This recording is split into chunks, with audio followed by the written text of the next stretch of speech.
now. It's been a crazy day of weather, but maybe this is a good omen that we have some sun. First of all, I want to thank Mayor Daniel Lurie for being here with us today. Thank you, Mayor. Great to have you. Then we have Supervisors Dorsey, Engardio, Sauter, and Sherrill. Thank you all for turning out to support our work to end family homelessness. And we're also lucky to be joined today by Director Shereen McSpadden, who heads the Department of Homelessness and Supportive Housing. Thank you for your support, your partnership, and your leadership in this difficult work that we do together.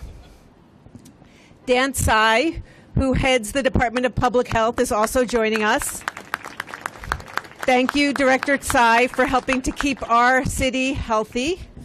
And finally, I want to welcome and appreciate members of the Compass Board of Directors and our dedicated staff, many of whom are here with us today.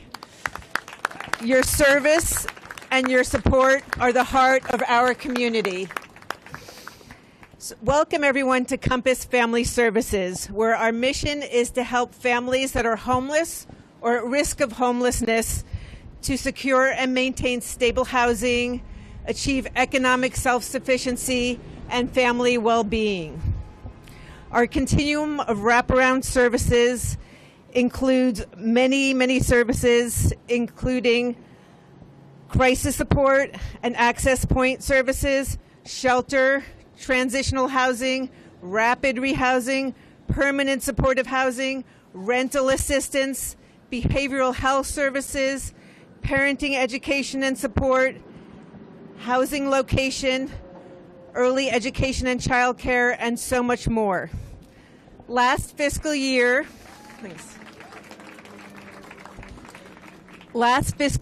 our services reached almost 10,000 parents and children in need.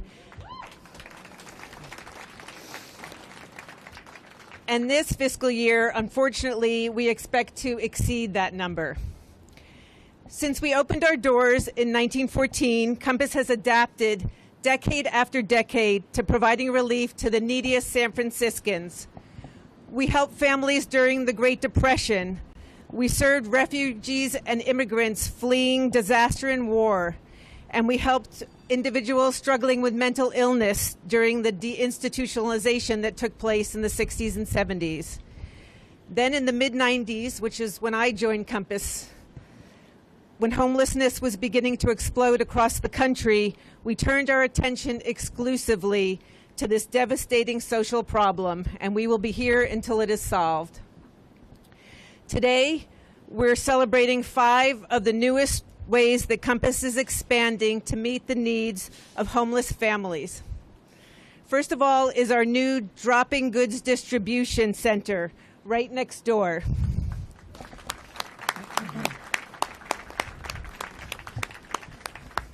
The need for food, diapers, hygiene products, and other basic needs items soared dramatically at the beginning of the COVID pandemic. And 4 years later, it really has not subsided. That should not be a surprise to any of you if you go to the supermarket and see that every individual food item costs at least $5. We're very excited to be able to rent this storefront space and move this particular service from Grove Street next door around the corner, making room at Grove for some exciting newer services.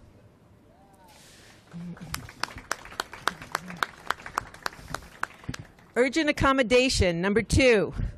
Among so many other projects, we have been working closely with HSH over the past year or two to shelter more families facing homelessness, with the shelter system being completely on overload.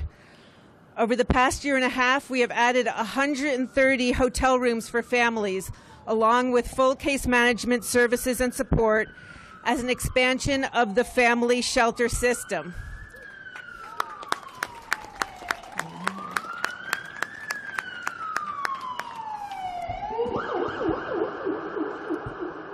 My office is right up there, so I deal with that all day long.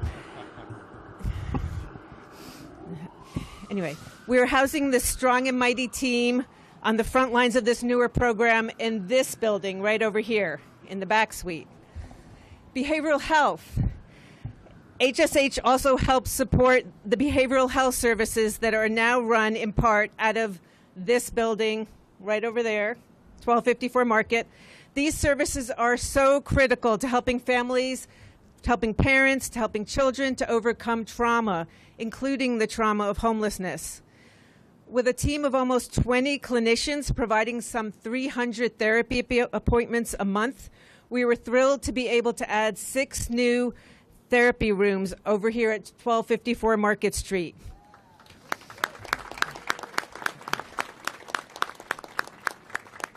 Needless to say, this aspect of the work we do is critical to helping families move forward, and private space for this type of work is critical. Housing location, number 3. I am incredibly excited. I'm incredibly excited about expanding housing location services, and this is something that we kicked off last week. All of the families that Compass serves are by definition homeless or at risk of homelessness, but many of our programs, like childcare, like behavioral health, like parenting education, these don't directly address the housing issue that the families are coming with.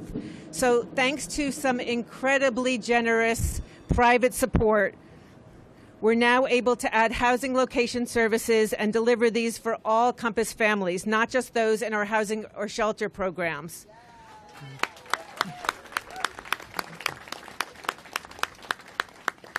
This is a little bit of an experiment because the services don't come along with subsidies, and those are often what is needed.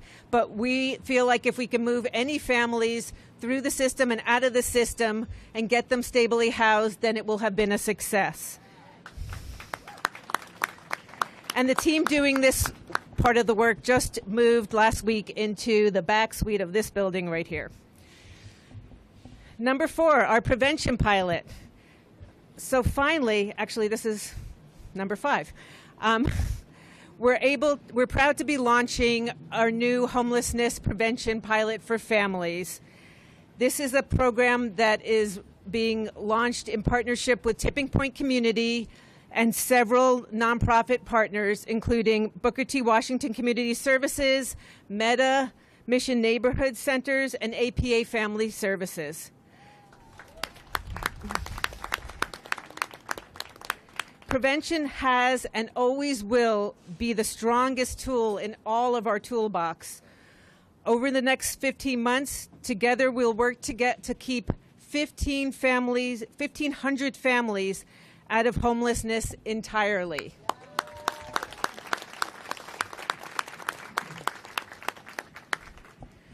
Finally, to Mayor Lurie, our visiting supervisors, and to everyone across San Francisco who refuses to live in a city where family homelessness is the norm and growing, we cannot forget a family living in a shelter is still a homeless family. Our city budget must reflect our values. Infants and children sleeping in cars or at a Muni bus stop, unacceptable, and definitely not what makes San Francisco great.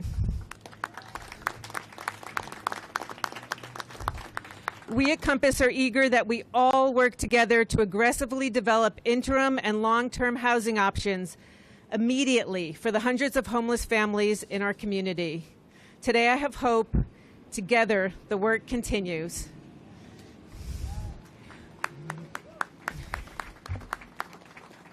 I hope you'll stick around and join us for a little tour of our new sites after the ribbon cutting. And now I'm honored to introduce our mayor, Mayor Daniel Lurie, who I've known since he was just one of us mere mortals. Tipping Point Community has provided incredible support to Compass going on 2 decades and has really made changes to Compass Family Services that there are really no words to express, and I am extremely grateful. I know Mayor Lurie is absolutely committed to solving family homelessness and ensuring that no family is sleeping in a car or on the street. I'm going to turn it over to Mayor Lurie.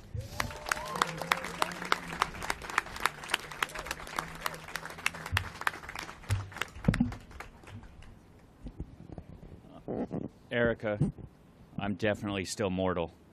Thank you. I'm honored to join Erica and the incredible team at Compass Family Services as we mark a critical expansion of services for families experiencing homelessness in San Francisco.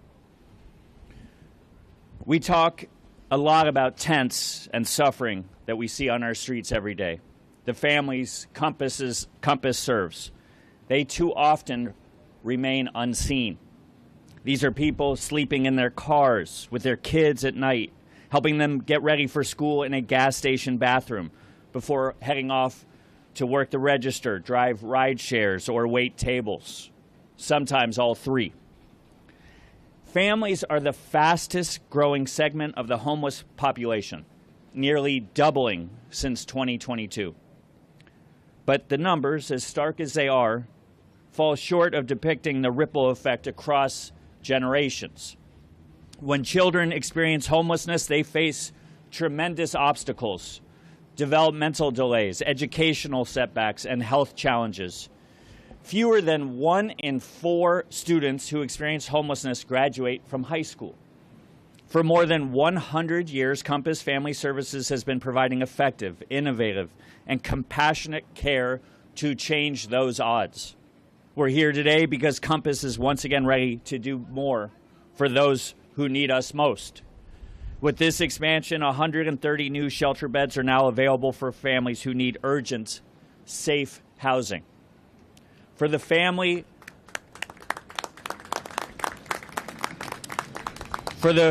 sleeping in their car or the kid getting dressed in a gas station bathroom, every one of those beds is a chance to break the cycle of homelessness.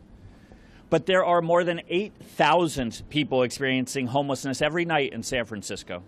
Half of them also report challenges with mental health and addiction. More than 1/3 are moving in and out of cities' systems without achieving stable housing. Because of these cycles of homelessness and addiction, enabled by cycles of government failure, 2 people are dying on our streets every day. Every single day. This new facility will make a real difference for San Francisco families. But I gotta tell you, as a city, our systems are failing. They are failing the person walking down the street in crisis, shouting at anyone walking by. And they are failing the person walking by who just wants to feel safe walking down the street. If we don't at least try to fix those failing systems, we can't point the finger at someone else when nothing changes. This morning, I signed an executive directive called Breaking the Cycle. It outlines our administration's vision to fundamentally transform the city's health and homelessness response and break these cycles of homelessness, addiction, and government failure. This new roadmap has 3 core goals. 1, get people off the street and connected to services so they can achieve long-term stability. 2, keep our public spaces safe and clean. And 3, hold City Hall and our partners accountable for results while responsibly managing taxpayer resources. Breaking the cycle includes immediate steps and long-term reforms that will allow us to coordinate more effectively across departments, make policies rooted in evidence and reliable data, and hold ourselves accountable for outcomes.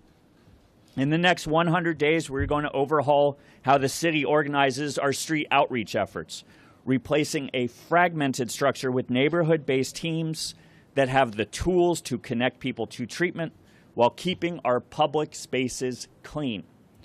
We will keep adding capacity in our systems so someone sleeping on the street or in their car has a better option available. And we will work on getting people off the street and into a bed, and then through our system and into an environment where they can be provided long-term stability. Then, in the coming months and over the next year, we will improve our case management and data systems, because we should consider a person's health needs when we're identifying the best permanent housing option. And we will take a hard look at our funding streams and our relationships with nonprofit providers to make sure we are getting the most from the $1 billion we spend on this crisis every single year. We will start putting this plan into action right away, and beginning this week, we will share more on how we are making these changes. Everything in this new roadmap builds on the work we've been doing since day one of my administration. We announced the fentanyl state of emergency ordinance on our first day in office.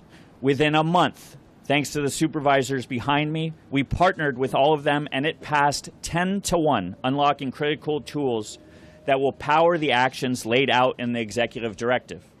We announced plans for a 24/7 police-friendly stabilization center at 822 Gary, which will open on an expedited timeline because of the ordinance. And earlier this month, we launched the Family Homelessness Prevention Pilot, funded by an $11 million investment from Tipping Point Community, which will keep families from becoming unhoused in the first place. We have continued to have productive conversations with national and local philanthropic partners about opportunities to collaborate on these structural changes. This work is key to just about everything else we want to achieve in San Francisco. Residents, workers, and visitors will not feel safe walking down the street if people are smoking fentanyl up the block. And our economy won't recover if we don't feel safe walking down the street. To deliver public safety and economic recovery, we must tackle the homelessness and behavioral health crisis. That's what we are all going to do together.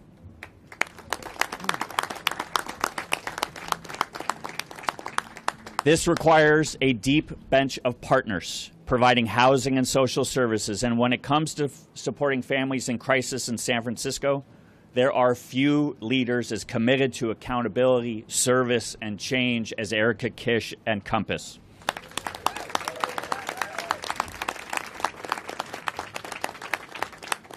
For 30 years, she probably doesn't want me saying the number, but for 30 years, Erica has been tirelessly showing up for families and fighting for every single opportunity that brings them closer to stability.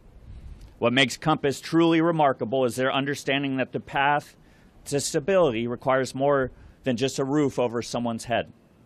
It requires comprehensive support. Today, we will visit the new distribution, which offers families diapers, food, and hygiene products. In addition, the expanded space for therapy and behavioral health services is so vital because we know that addressing trauma and supporting mental health is fundamental to helping families thrive. Compass's work goes beyond what you will see here today. Last week, Compass expanded their housing location services to provide any family who wants it with dedicated support in navigating the complex housing market. We're not just adding beds. We're building a comprehensive framework for stability that both prevents homelessness and provides rapid response when families do lose their housing. As mayor, I believe our city must be judged on how we care for our most vulnerable residents, especially our children. Every child deserves a safe space to call home, a place where they can do their homework, where they can play, where they can simply be kids. Every parent deserves the dignity of being able to provide that security for their family. The staff and the frontline workers at Compass understand this deeply.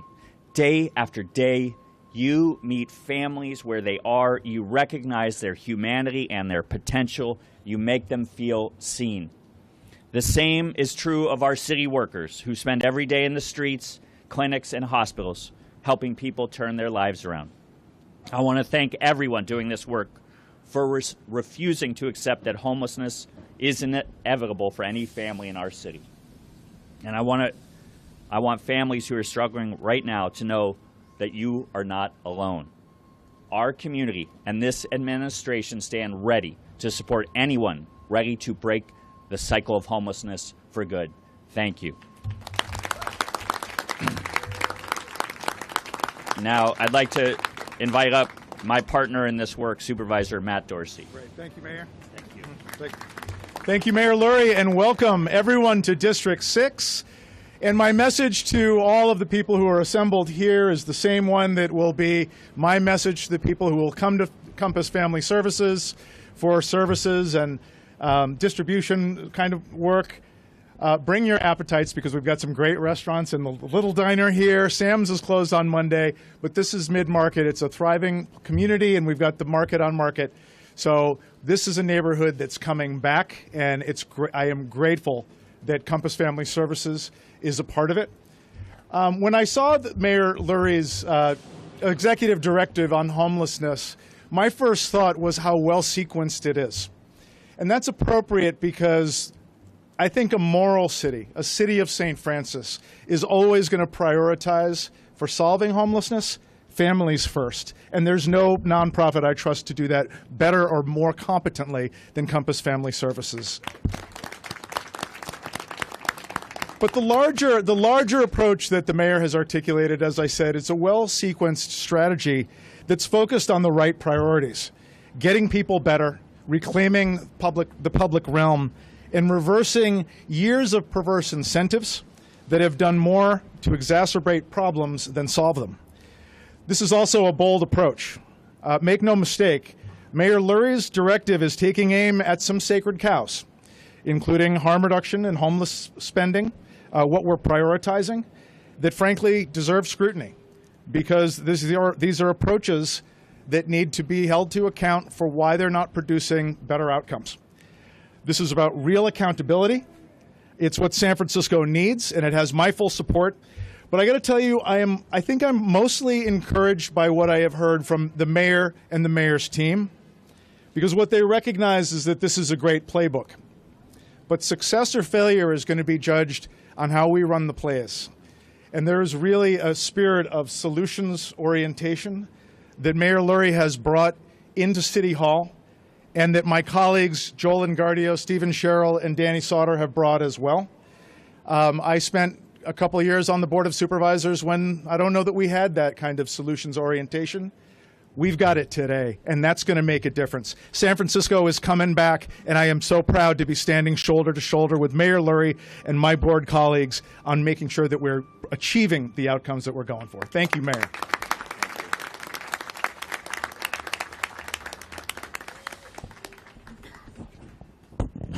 I'm happy to take any questions. Folks in the media have questions, just raise your hands and we'll go. Mr. Mayor, first and foremost, I know you mentioned that we're already spending $1 billion on drugs. Will more directive and all those extra initiatives cost more, or is some of that will be addressed with grant increases? I'm really glad you brought up $1 billion, because we are spending over $1 billion on these issues, and it is why we have to take a fine-tooth comb and look at every dollar that we spend, and that's what we're going to do. It's not a matter of resources, it's a matter of how we're spending our dollars. We're going to get more effective and efficient at how we spend those dollars. So no, this shouldn't cost us more. On reduction, tell me what kind of programs you're going to be looking to that may actually be wound down. We will have details on that in the coming days, but here's what I will tell you. There are 2 people a day dying of overdose in our city. By any standard, that is unacceptable. And what we're doing is not working. And so everything is going to be looked at. Things will change, and we will have details out of our public health, Dan Tsai's office in the coming days, and we'll have more details on that. Are you talking about like the smoking supplies and things like that? We will take a look at all of that, and yes, all of that will have to be paired with services, with support from clinicians and doctors. The days of just handing things out with no treatment assigned to it, those are over.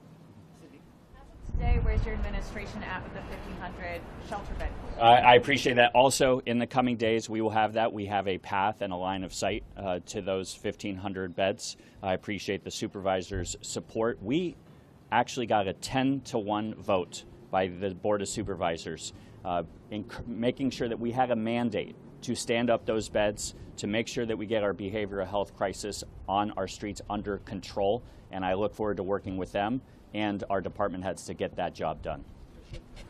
Fritz has said that we've seen similar strategies in the past, and they haven't been successful in the past.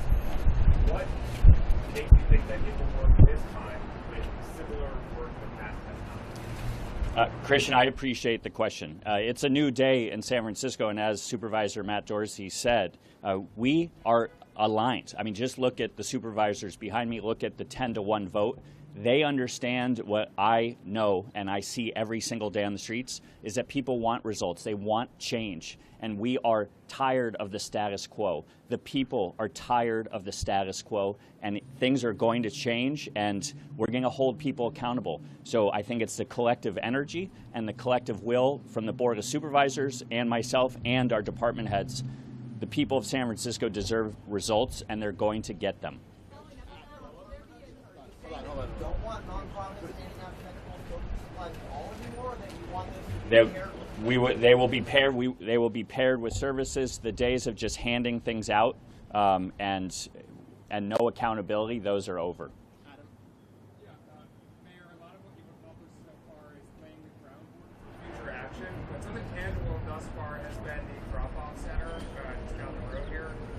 We're a month into the pilot now. Yeah. How do you grade the city's efforts? Well, I would push you and say we have 822 Gary Street, the drop-off center starting in April. We just got the $11 million grant from Tipping Point to provide prevention services. Listen, we're 9 weeks into this. The fentanyl state of emergency ordinance was actually just signed into law a couple of weeks ago. So listen, I appreciate speed. I think we're learning. It was meant to be a pilot. It is a pilot. I would say that when I talk to business owners on the street, they say during the day things are improved. They are not improved to the point where I am content or happy whatsoever. My expectations are sky high. We're not there yet, but things are better during the day. At night, we still have some problems, real problems, and so we're working to address that. We have problems on 16th and Mission, and we are addressing those. We are going to follow those that are dealing drugs wherever they go. The open-air drug markets and drug use and drug dealing will not be tolerated, and it's going to take us time. We have challenges, but we're going to meet them head on. All right. Thank you all very much. Thank you, supervisors.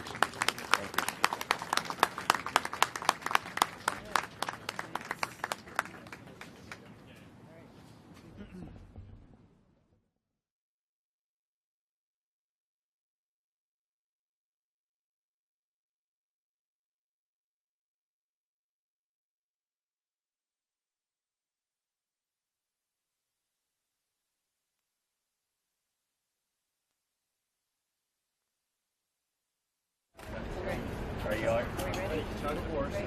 Three. Wait. Okay, ready? 3, 2, 1.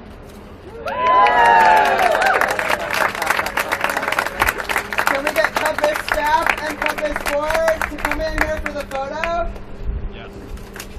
If you're wearing a ribbon, come get on the photo. Get on in here. Yeah, we're going to need to squeeze everybody in.